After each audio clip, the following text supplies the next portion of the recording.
Is he a pleasant child? For since I spake against him, I do earnestly remember him still. Therefore my bowels are troubled for him. I will surely have mercy upon him, said the Lord. Set thee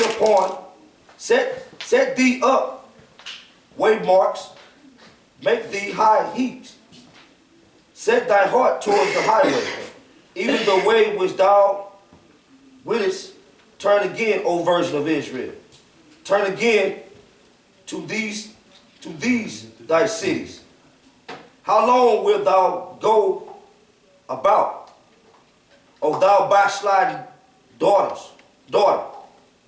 For the Lord hath created a new thing in the earth, and women shall compass a man. Thus said the Lord of hosts, the God of Israel, as yet they shall use this speech in the land of Judah and in the cities thereof, when I shall bring again their captivity. The Lord bless thee, O habitation of justice, and mountains of holiness. And there shall dwell in Judah itself, and in all the cities thereof together, husband, and they that go forth with flocks, for I have stated the weary soul, and I have replenished every sorrow soul. Upon this I awakened, and beheld, and my sheep were swept upon me. Behold, the days come, saith the Lord, that I will show the house of Israel and the house of Judah with the seed of men and with the seed of beasts. And it shall come to pass that like as I have watched over them, to pluck up and to break down and to throw down and to go and to destroy and to afflict, so will I watch over them, to build and to plant, said the Lord. In those days they shall say no more, the father hath eaten a sour grape, and the children's teeth are set on edge.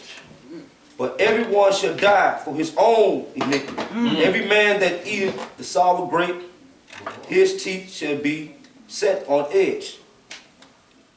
31. Okay, 31. Behold, the days coming, said the Lord, that I will make a new covenant with the house of Israel and with the house of Judah.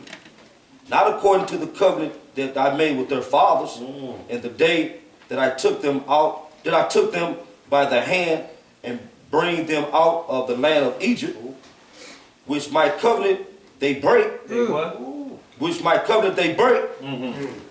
Although I was an husbandman unto them, said the Lord. Right. I was a husbandman unto them, said the Lord. But this shall be a covenant that I will make with the house of Israel. After those days, said the Lord, I will put my law in their upward parts and write it in their hearts. Inward part. The inward parts, and write them in their hearts. And I will be their God, and they shall be my people. And they shall teach no more every man his neighbors, and every man his brother, saying, know the Lord, for they shall all know me, from the least of them unto the greatest of them, said the Lord. For I will forgive their iniquities, and I will remember their sins no more. Okay. Thus said the Lord. Okay. So y'all read all that when the new covenant comes in.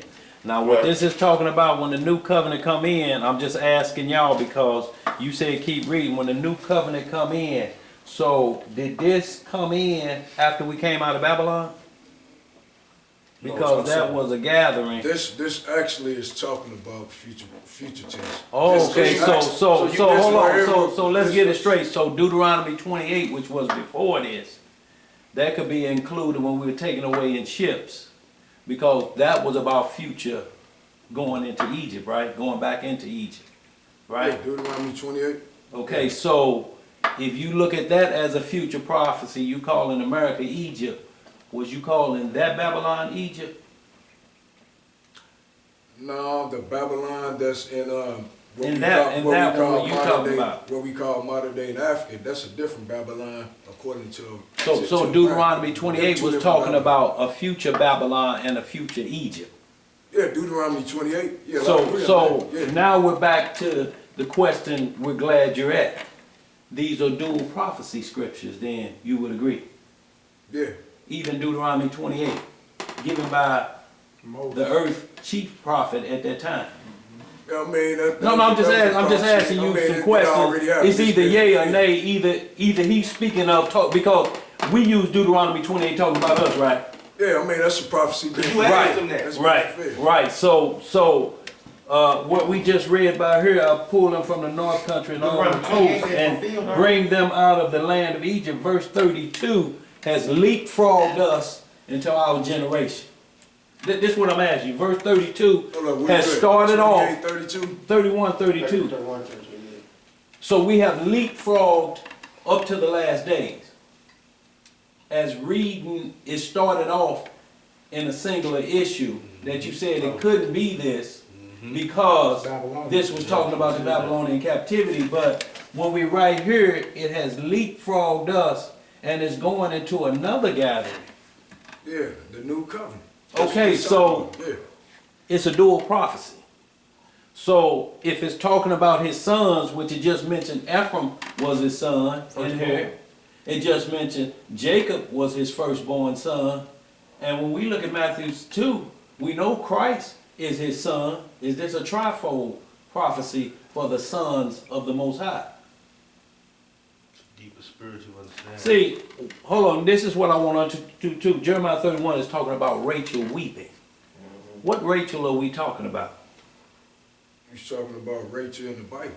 We're talking about Jacob's wife back in the day. Kids, yeah. Back in the day, Rachel weeping, who died giving birth to Benjamin. Joseph and Benjamin. And they buried her on the way to Ephrath, right? Now she's weeping. Now Psalm 42, Jasher, chapter 42, y'all believe in the book of Jasher? There's mentioned in 2 Samuel 1:18 and Joshua 10:13. When you get into the 42nd chapter down to verse 30, Rachel is weeping to Joseph about him going into Egypt. And he gonna be there too, her son. You're gonna go into Egypt, into captivity, but you're gonna be there. See, this Jasher is dealing with another son going into Egypt. And it's Rachel weeping from the grave. So, when was Rachel ever weeping for her children in Jerusalem? What Rachel, this got to be a different Rachel then, wouldn't it have to be? Yeah, because like you say, she died. Way before the Babylonian captivity, didn't she? Shit, way before we came out of Egypt as a nation. We read just a little bit of this Jasher. Chapter 42, I'm just going to skip down to verse 35. Rise, O my mother, rise, awake from thy sleep, and see my father, how his soul is with me this day, and comfort him and ease his heart. And Joseph continued to speak these words, and Joseph cried aloud and wept bitterly upon his mother's grave. And he ceased speaking, and from bitterness of heart he became still as a stone upon the grave. And Joseph heard a voice speaking to him from beneath the ground. Is that possible? I'm going to keep reading. Which answered him with bitterness of heart and with a voice of weeping, Rachel weeping, praying in these words. My son Joseph, I have heard the voice of thy weeping and the voice of thy lamentation. I have seen thy tears. I know thy troubles, my son, and it grieves me, my troubles, my son, and it grieves me for thy sake, and abundant grief is added to my grief. Now therefore, my son Joseph, my son, hope to the Lord and wait for him, and do not fear, for the Lord is with thee. He will deliver thee from all trouble. Rise, my son, go down unto Egypt, unto thy masters, and do not fear, for the Lord is with thee, my son. And she continued to speak like these words unto Joseph, and he was still. Now Rachel, his mother, was weeping from the grave. Joseph was on her grave before he was even sold into Egypt. How many years before we came to Egypt, the rest of the 11 tribes? How old was that? He was 17 then, wasn't he? He was growing about 30, so. So, this is his mother weeping, Joseph at her grave. Now you're going to ask, well, how can somebody talk from the grave? Then you got to answer deal with Samuel. And when he pulled, when Saul went to the soothsayer and pulled him up, how are you able to pull somebody up and talk to him? On the, which witchcraft? he was on. Okay, you say witchcraft. Well, yeah. Do you believe in the Apocrypha? Well, Do you believe in the Apocrypha? Y'all read over. No, I'm just asking y'all. So y'all don't believe in the Apocrypha? No, I'm just asking y'all a question. Huh? That's very Hold on. You don't believe in the Apocrypha a little bit? No, I'm saying, so it's, look, let me just ask you this, then, so we on the same page, Hezron. You are an Old Testament believer only.